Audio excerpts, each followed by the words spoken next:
Hello and welcome to the Thursday Philip DeFranco Show. If you are not familiar, my name is Philip DeFranco and this show really isn't a show, just me talking about some of the stuff that mattered in the news to me, starting with the LA riots. It was kind of a controlled riot last night that they're calling the Electric Daisy Riot, which, no offense, is kind of the least manly, scary riot name. Only beaten by the You're a Silly Goose riots of San Francisco in 1993. But the reason it was called the Electric Daisy Riot is because it was a riot outside of the premiere of a documentary about the Electric Daisy Carnival. That's what it was. It's an electronic and music festival, and so a DJ tweeted out and he was like, let's have a rave outside and also see a movie. That'd be fun too. So then thousands of people poured into West Hollywood and they did not expect that big of a reaction. They weren't prepared for it, everyone couldn't get in, so the ravers were like, I took all this ecstasy for no reason? Like they flipped cars and set them on fire and danced around them with glow sticks. I mean, it was so stupid. There were even people planking in between the rioters and the riot police. That is how stupid this riot was. The police had to shoot beanbag guns into the crowd and ultimately got everything handled by late last night. And it just goes to show you, LA will riot for anything. Next week, there will be a riot. They'll be like, I love that we opened a new Costco. Extra low prices, bitch. Police shooting beanbag guns. Why do they have to have such great closeout bulk prices? The madness. So good job on you, West Hollywood, making us look awesome. Then news that's funny to me. Of course, the NFL lockout is over and it is now free agent season. And it seems that Donovan McNabb is now going to be with the Minnesota Vikings. The only problem is he has the same number 5, as the punter. And so a lot of people were like, is he gonna lose his number? Is the punter gonna give it to him? And the punter released a statement saying, I will give Donovan McNabb my number if in 5 separate news conferences he mentions my band, Tripping Icarus, and donates $5,000 to a charity. To which I would say, after listening to Tripping Icarus, Donovan McNabb doesn't need the number that bad. Your legacy was with the Eagles. And through witchcraft, you lost that job to a guy that was in jail 6 months earlier. Main point, hilarious. I'm so excited for football season. Moving on to super crazy hacker news. Well, one, Shane Dawson got hacked yesterday. Someone closed his account, but because he is Shane Dawson, he got his account brought back 3 hours later. So, crisis averted for many 13-year-old girls. But two, a spokesperson of LulzSec, of course the hacker group that went after Nintendo, Sony, I believe. A lot of information gets confusing here. Sometimes people say that it was a group, but it wasn't. But main point, an alleged spokesperson of LulzSec has been arrested. A guy only known by his user handle, Topiary, a real name unknown. And he was arrested in the Shetlands, being transported to a police station where he is expected to be charged for cybercrime, hacking, and network intrusion. And LulzSec responded with, you cannot arrest an idea, which is very interesting. The idea, I imagine, that all information should be open, that there are no doors that are always closed and locked. They should and can be open. And it'll be interesting to see how London handles a high-profile hacker. But we move on to some guy stuff, and we have 2 levels of guy stuff today. One, the very lovely Emma Watson. Oh, I love Emma Watson. Even with that tight-to-her-head haircut. But this is news because a lot of people say, Phil, you just like the sluts. That's not true. I love the good girls and the bad girl. I mean, that's the reason Zooey Deschanel and Katy Perry both have careers. The good girl, the bad girl. Personally, I like Zooey D a little more. And that's also why I wanted to report on Emma Watson doing her Lancome shots, because she has all these clothes on, but she's so sexy. Plus, I think I secretly have a thing for British girls now. Or all girls. I can't tell, really. I can't tell. Of course, the second level of guy stuff goes the complete opposite way, and it's a quick story about an environmental preservation organization. And it's very confusing because they want to preserve the environment, and their way of doing that and raising money is by releasing a calendar of girls covered in crude oil. Of course, it's not crude oil. Crude oil is toxic, and all of these models would have died. But it is very sexy and an interesting idea. But I do not know how this helps the environment unless we need more protein in our sewage system. That joke made sense to perverts. But of course, links to those galleries or any of the stories we talked about today in the description below. And because the ladies say I never give them anything, 3 seconds of Eddie Cibrian.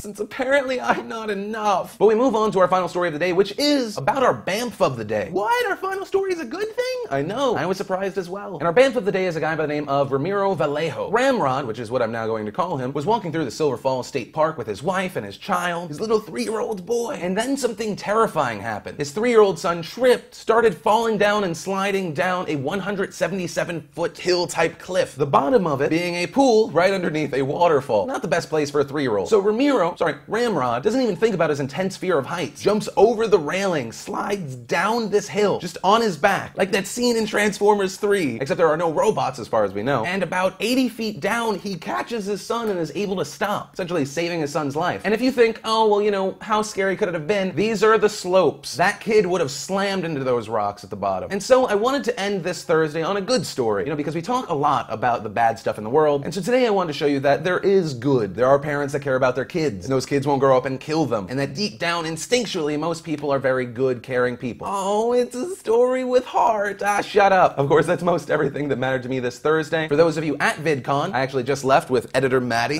so we could do the show, not leave the nation without a show. Day one, I have to talk about my beginnings to now. After I do that, I'll upload it to youtube.com/PhilipDeFranco. It might not be up today, but it'll definitely be up tomorrow. But you should check out that channel. It's a good channel. I like to include a lot of random stuff there. But of course, it is a Philip DeFranco show, guys, so let's give something away. And today, let's give away a Nintendo 3DS. I'm gonna make all of you cross-eyed, yay. Of course, to be eligible to win said prize, just gotta do two things. One, leave a comment on this video, possibly about our question of the day, which is, do you like slutty or the good girl, good guy thing? Or you like Snoop Dogg? You want a lady in the streets, but a freak in the sheets? And two, clickety-clack that like button. Not only does it always help out the show, but it lets me know you care. But guys, like I said, that's everything that mattered. As always, my name is Philip DeFranco, and you've just been filled in. And I will see you next time. A lot of people stupid, and life is really just a clusterfuck of people bouncing into each other, reacting, and it's just a mishmash of what the fuck